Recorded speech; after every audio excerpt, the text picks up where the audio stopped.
Hi everybody, John Cena here and welcome to Season 4 of FunkQuest. We start our long and arduous quest to find the Grand Champion Funkster.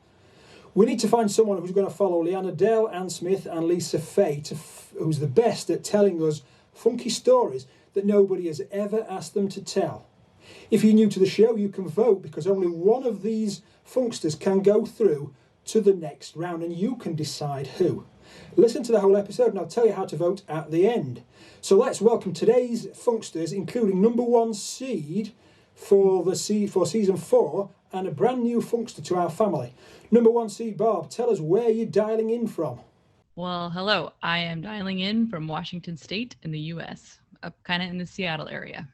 So you're a long way from the north of England, aren't you? I am a long way, although you have taught me that I can now tell you what the weather is like today in a way that will make sense to you. It is black as Bill's mother outside today. Okay, say it without the accent. Yeah, blacker than Bill's mother. Blacker than Bill's mother's. And number 16 seed, JR, tell us where you're dialing in from. I'm from dialing in today from Southwest Missouri, a little too close to my liking to the Arkansas border, but about halfway between St. Louis and Kansas City. How does it feel to be straight into the Lion's Den, season 4, episode 1, against the number 1 seed? How do you feel? You know what? All I ask for is a level playing field, and let's bring it on and go for it. That's it. Anyway, before we start, quick refresher of the rules. Each Funkster takes it in turn to pick an icon. Behind each icon is a question which the Funkster has never seen before. Funksters have 1 minute to tell a story, tell a joke, recount an experience, or maybe even answer the question. When the minute's up, that's it, time up. When each Funkster has answered 5 questions, that's the end of the show, and I'll tell you how to vote. The only rule is no swearing, no politics, no religion. Apart from that, say what you want. I'm going to ask Barb to go first because you're the, ladies first, and also we'll show JR what to do. So you can pick a wine glass, a row of bikes, a rowing boat, or a red car. Let's do the rowing boat. The rowing boat. Where do you keep your medals, trophies, and certificates? That's a question that has assumptions that I have some trophies, medals, or certificates. Yeah.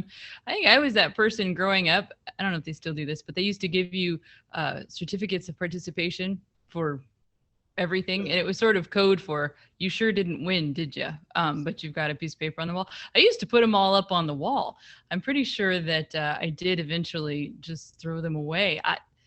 Yeah, this is an embarrassing start. I don't have trophies, medals, or certificates. If you had, where did you put things for showing up, like for swimming or athletics or gymnastics or whatever? Well, I tell you what, if I ever win FunkQuest, it'll go up on the mantle. Like that would be a thing. Just for the sheer number of tries, that would go up on the mantle. But I realized that you were a 3-time semi-finalist and 2-time. Yes, that's a claim to fame. Shouldn't I get a crown for that? No, realistically, I think that it would get handed off to kids and they would play with them. Excellent. JR, I hope you've got the idea. The rule is that you can pick the same icon only if you have a funky story that answers the question. It's kind of bad form to pick the same icon just because you've seen the question. So, wine glass, row of bikes, or red car. Big red car. Red car. Nothing's more American than a big red car. What would you want with you in the nuclear bunker? I would want people who would want me, but right now there doesn't seem to really be anybody. So me, you, and Bob. I'm going with Snoop Dogg, who I've met on a couple of occasions, and who actually referred to me as little brother. We're both gangsters from the LBC, and so I would take Snoop Dogg for sure. I go with a woman, but I don't know who the woman would be. So let's just go with a porn star. Yeah. Okay. I'll go see putting Snoop Dogg and a porn star together, though. That's a tricky situation. You could sell it. So Snoop might have to go. Yeah. Yeah. You've got 200 years at this, so you've got to pick the right person. Yeah. You know what? I would say a porn star who's smart. Yeah. Somebody that can play FunkQuest. Yeah, there you go. There you go. Somebody to conversate with over the 200 years. Yeah, 200 years, yeah. Okay, so, Bob, question 2, pen and paper, daffodils, some deer or an elephant? Let's do the daffodils. Daffodils. Who do you want to be the narrator of your life story? Who's the guy? Oh, see, now I actually have to think of names, don't I? Phil Palucha. Phil? He was on the show last year, and he's got another accent that I remember thinking, if you could just record him talking for about an hour, like I would probably use that in place of those going to sleep sound machines, like where you can listen to the waves or something, or you could listen to Phil Palucha talking about whatever. It's the accent, the very soothing accent. I think I would want that. Let me ask you another question. Who does the answering machine voices over there? Are there still some kind of corporate type thing, or have you got regionalized accents that are answering on answer phones? I think smarter people than me have choices about that. Like, I think that's a thing, but I can't figure out how to make that more individual. So mine is always the one that has difficulty getting the emphasis on the syllables correctly. So it's like, hello, please record your message, right? I think that there are people that know how to change that. I just am not one of them. I'm really proud when I can answer the phone. So in other news, get Phil and book him and start doing your life story. Yeah, good plan. Good plan. JR, you can have a pen and paper, a deer or an elephant. Well, as a writer, I think I got to go with pen and paper. Pen and paper. Old school. How many capital cities have you been to? Well, if we're talking national capital cities. Oh, yeah. Ottawa, Washington, D.C., Tel Aviv. Yeah, good. What's that like? Monaco. Yeah. And Mexico City. So 6. What's Tel Aviv like? Well, it's funny you should ask. I was there in 8th grade, just weeks before Begin and Sadat signed the peace treaty. So it was pretty intense. I mean, there was military roaming around the streets with, loaded weapons everywhere you went. So it was intense. When was that? About 1970? 79. Yeah. I mean, that's history, isn't it? That 78 or 79, yeah. Yeah. I mean, that makes me old. What's Monaco like? Rich? Monaco was awesome. That was also the same trip that we went to Tel Aviv. And, being an 8th grader in a country where they do topless sunbathing is never really a bad thing. Question 3, moving along, because we don't do all that stuff. Question 3, Bob, martial artist, big cake, gatto thing, some plastic yogurt pots, or a medieval helmet? I'm going to have to do the plastic yogurt pops because I was trying to figure out what those were. So now that you've said it. Yeah, same here. Plastic yogurt pops. When did someone apologize to you? Oh, this morning. It's a funny thing. It's funny what our kids get from us, right? And I don't know how much is genetics and how much is just that we train them this way, but I have hyper apologetic children. Yeah, they just have overactive consciences, I guess you would say. And so, they will apologize for things like being tired. I'm like, that's not wrong. It's not actually a bad thing that you need an extra snack. Or we just came off of celebrating Reformation Day, which is our version of doing Halloween. Still lots of candy, probably more usual costumes, but we're just beat today. We're just slugging about the house, just tired. So anyway, this morning. So they said, sorry for being tired after eating sugar yesterday. Yes. They apologized for their sugar crash. And, this is, it's very, they are tender-hearted children, and I'm thankful for that. I think it's because you put high expectations on them. I think so. I feel like a very low-key parent. I mean, as far as failures go, I'm up there. It seems like it's not a lot to live up to, but maybe so. I forgot what question was. I'll be on question 3, JR. Yeah. You pick martial artist, some cake, gatto, or a medieval helmet. I'm kind of hungry, so let's go with cake. The cake. What job won't exist in a year's time? I think it's anything that's not replaceable by the internet. Yeah, but then you still got to have somebody working on the internet side of it, so you're not really losing a job per se. You're losing more jobs in that field. Yeah, So there's always going to be so I'm looking at which job won't exist. I think every job will exist, just not to the level it does, today. I think jobs with customer service, like face to face or even on the phone customer service, will definitely be going away. Yeah, absolutely. Yeah. And we were just talking the other day about the shopping centre near us, there's the women that kind of push the trolleys round. Yeah. In a few years' time, that'll be a robot operated by somebody in Bangladesh or somewhere like that. Absolutely. What about customer service? Is that going to be, so everything's going to be serve yourself? Everything, you reckon? I had my Samsung dishwasher go out a few weeks ago, and the customer service through Samsung is now done via text. Right. Yeah. They won't even talk to you on the phone or even chat with you online. It's done via text. I didn't know that, but I'm not surprised. Bob, question 4, football or soccer ball? Would you call that a football or a soccer ball? Well, if I wasn't sitting here, I would have called it a soccer ball, but I'm going to call it football just to fit in. And we should pick that one. We should do I grew up playing football in high school and college, and I've worked for an Australian sports technology company. So I definitely know that is a football as opposed to the American football.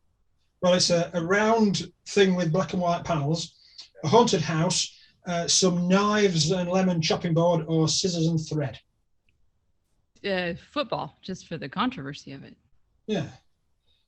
Football. How many takeaways did you have last month? Now, by takeaways, we mean food where somebody else cooks it and either brings it to your house or you go and fetch it. I don't know what you call it. You call it the same? Carry out, you might. Take out. Yeah, might call it take out. How did you have last month and what? One. What? Which is kind of terrible. I mean, that doesn't sound very fun. So I was attempting to learn to use Uber Eats. Okay, which is like the you're laughing at me. Okay, it was a thing for me. Okay, it was a thing for me to figure out how to do it. But it was a thing for me too, so it's all good. Yeah, I have a difficult time living in the city, and currently I live in the city, and so it's even that we farm, but we farm in a very urban area. So I have been trying to find all the things to love about being in the city, and we've got flower stands down the road. You can have ice cream delivered to your door at almost any time in the night.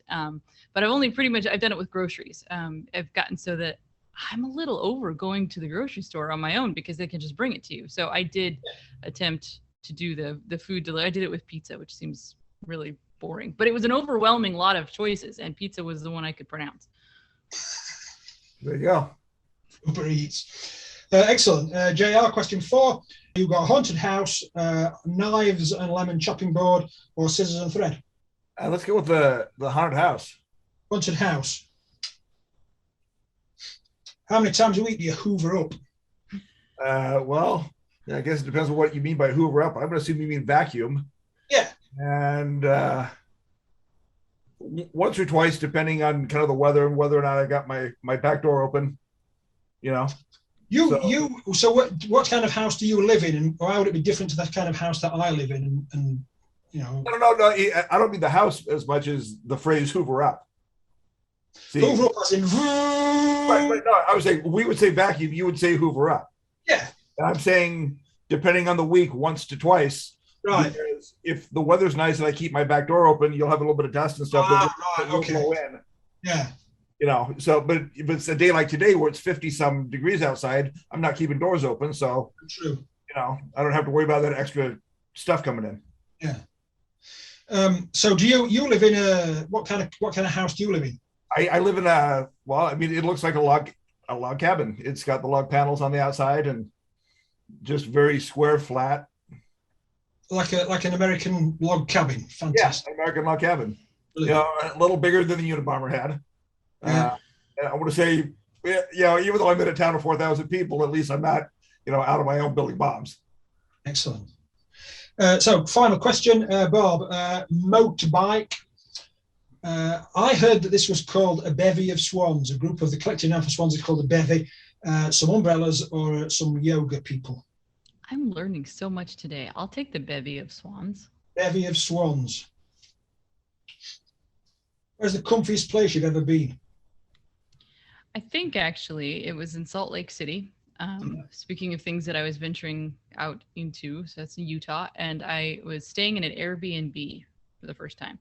And they had taken over, the owners of this place had taken over what I would have called a mansion. It was a big old place, but they divided it into like 6 apartments. And the very top one, they had built up the bed so that it was right, you were flush with the window and you could look out and see mountains and the lights of the city at night.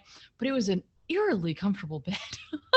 I'm not sure what made it so comfortable. Anyway, it was just a neat spot. They had redone it so it was very, very clean, white, vintage looking everything with this just phenomenal bed. I think I probably overpaid for it, but it gave me a good Airbnb experience. And it was whereabouts in the world was that? Salt Lake City?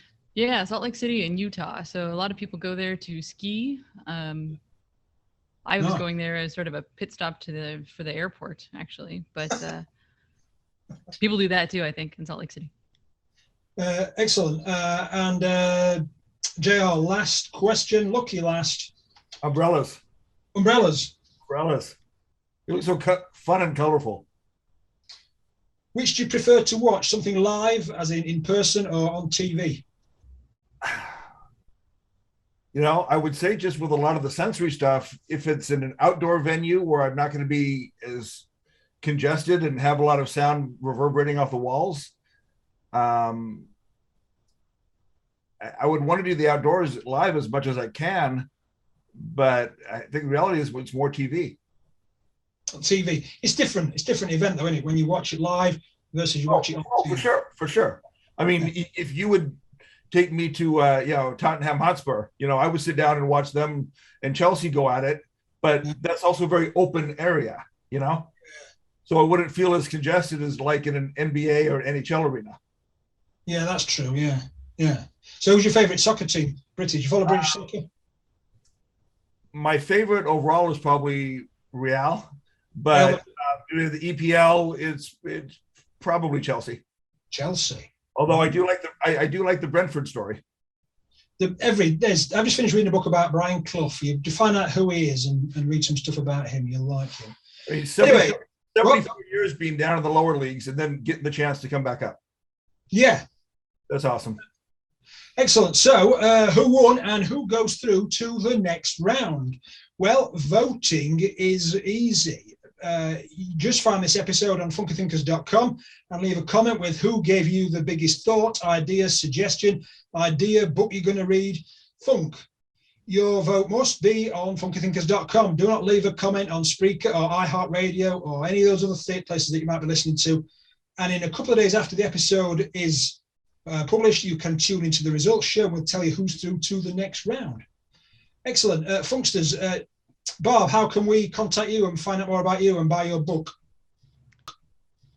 Here's my favorite part of every show. Okay, that's got to spell my name. You can find me on my website, www.barbarabraendlein.com. It's not a joke. It just sounds like one. BarbaraBraendlein.com. And you can connect with me there, send me an email. I have gotten pretty derelict when it comes to social media, but if you email me, I will respond. Okay, excellent. JR, how can we contact you? Not weird, just autistic.com. A lot of letters, just like it sounds. Barbara, I like the word derelict. I just say I've been lazy, but derelict makes it sound like it was on purpose, though. Like I have chosen a dereliction of duty as opposed to I really can't be bothered. Yeah, exactly. It sounds so cooler. Like you're not just blowing shit off. Good, excellent. Well, we'll see one of you funksters in the next round. Thank you so much, Barb. Thank you so much, JR. And we'll speak soon. Thanks so much and take care. Okay. You too. Good.